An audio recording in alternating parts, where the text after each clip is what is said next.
Terima kasih telah menyaksikan video ini. Jadi dalam video kali ini saya akan memaparkan terkait dengan laporan aktualisasi yang berjudul Penyusunan Desain Pembelajaran Berbasis Kompetensi Industri pada Program Studi Teknik Elektro Institut Teknologi Kalimantan. Dengan saya sendiri adalah Andika Giantara. Institut Teknologi Kalimantan merupakan salah satu institut teknologi yang ada di Balikpapan, di mana institut ini berkembang atau berdiri sejak tahun 2012. Institut Teknologi Kalimantan berada di Karangjuang, Balikpapan. Nah, di dalam Institut Teknologi Kalimantan sendiri terdapat visi dan misinya, yaitu visinya itu menjadi perguruan tinggi yang menghasilkan karya unggul dan berperan aktif dalam pengembangan potensi daerah Kalimantan pada tahun 2035. Sedangkan misi dari ITK itu sendiri yang pertama adalah menghasilkan lulusan yang unggul dan berbudi pekerti yang dapat berkontribusi dalam pembangunan nasional.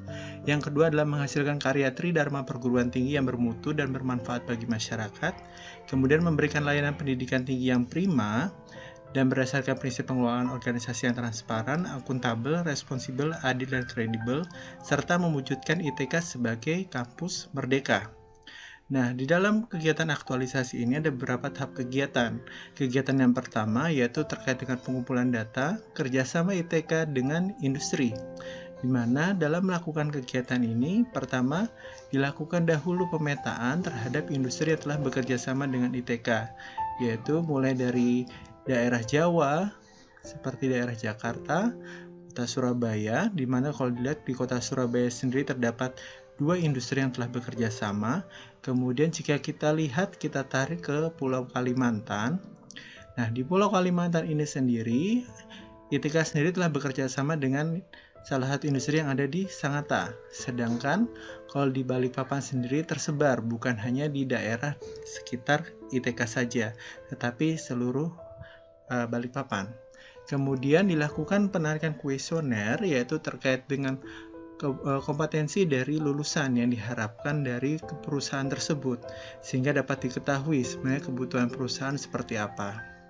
Nah, dari sana ternyata telah dilakukan inisiasi dengan salah satu industri yaitu CV Planet Intelligence, di mana setelah melakukan inisiasi kemudian kita lakukan kegiatan kedua yaitu melakukan penyusunan target pembelajaran bersama dengan industri, di mana dalam melakukan kegiatan ini dilakukan diskusi secara online untuk membentuk target pembelajaran dari mata kuliah yang akan dipilih untuk menjadi mata kuliah kolaborasi, di mana telah ditentukan atau telah diperoleh yaitu mata kuliah otomasi industri sebagai mata kuliah kolaborasinya.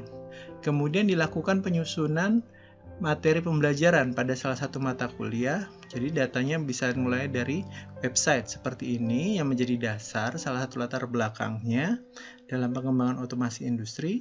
Kemudian dilakukan pengujian terhadap salah satu software yang ada ataupun website yang ada, yaitu terkait dengan otomasi. Ini sebagai salah satu contoh kegiatannya atau proses yang ada di dalamnya, seperti proses pengisian air dan nanti ada kegiatan lainnya. Nah, dari sana maka dibentuklah susunan materi pembelajaran yang akan digunakan. Jadi setelah disusun materi pembelajaran, disusun juga sub capaian pembelajaran mata kuliah. Kemudian diturunkan lagi sehingga nanti akan diperoleh bahan kajiannya. Kemudian juga didiskusikan dengan pihak industri terkait konten-konten isi mata kuliah yang akan konten bahan kajian yang akan digunakan atau yang akan dibahas di dalam pembelajaran ini. Jadi penyusunan konten-konten pembelajaran itu didiskusikan bersama industri. Tetapi untuk kegiatan ini juga dilakukan secara daring atau secara online. Nah, dari sana akan dibentuk sebenarnya bukan hanya materi pembelajaran, tetapi juga terkait dengan indikator penilaian, termasuk juga nanti target-targetnya. Kemudian kegiatan yang terakhir yaitu melakukan penyusunan materi pembelajaran dengan menggunakan media e-learning. Nah, media e-learning yang digunakan yaitu suatu platform yang sudah disediakan oleh ITK, yaitu di kuliah.itk.ac.id. Di mana jika kita masuk ke dalam platform di sini, kalau misalnya kita setelah login, maka nanti dapat digunakan untuk menyusun mata kuliah. Jadi setelah masuk, kemudian kita dipilih dulu untuk course-nya, nanti course di situ baru kita dapat menentukan mata kuliah yang akan dipilih. Nah, dari mata kuliah tersebut nanti bisa dimasukkan rencana pembelajaran semester yang telah disusun. Nah, selain itu, di dalam prosesnya sendiri nanti ada beberapa tile itu adalah minggu perkuliahan.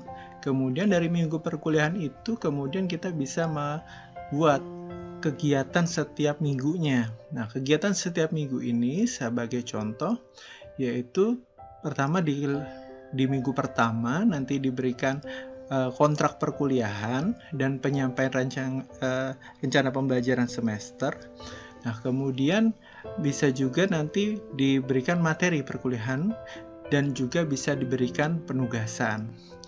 Nah, kalau saya ambil contoh, misalnya dilakukan pengambilan penugasan, dari pengambilan penugasan ini, maka bisa diberikan attachment juga berupa contoh soalnya, soal latihan yang akan digunakan, ataupun nanti tugasnya, sehingga dapat membantu mahasiswa dalam memahami pembelajaran. Nah, selain itu, setelah membuat materi e-learning, kemudian juga dilakukan pembahasan terkait dengan analisis dampak yang ada di dalam kegiatan ini. Pertama adalah analisis dampak untuk kegiatan pertama, yaitu dengan melakukan nanti dapat meningkatkan kerjasama yang akan terbentuk dengan ITK. Kemudian setelah menghasilkan analisis dampak yang pertama, ada juga analisis dampak yang lain, yaitu pada kegiatan kedua. Kegiatan kedua juga menghasilkan analisis dampak, yaitu terkait dengan penyusunan target pembelajaran dan juga dapat meningkatkan peluang kerjasama di bidang yang lain selain pendidikan, yaitu di penelitian dan pengabdian masyarakat. Kemudian untuk kegiatan ketiga juga akan terbentuk analisis dampaknya, yaitu terkait dengan sistem pembelajaran yang baru yang ada di ITK, yaitu sistem pembelajaran menggunakan berbasis web ataupun platform ITK sendiri, yaitu kuliah.itk.ac.id. Sedangkan untuk analisis dampak yang terakhir pada kegiatan keempat, yaitu terbentuknya sistem pembelajaran yang terpusat, yaitu yang tadi yaitu terkait dengan platform di kuliah.itk.ac.id. Nah, dari sana maka setelah disampaikan seluruh paparan dari laporan aktualisasi ini. Mungkin itu saja yang dapat disampaikan. Terima kasih telah menyaksikan video ini terkait dengan laporan pemaparan kegiatan aktualisasi penyusunan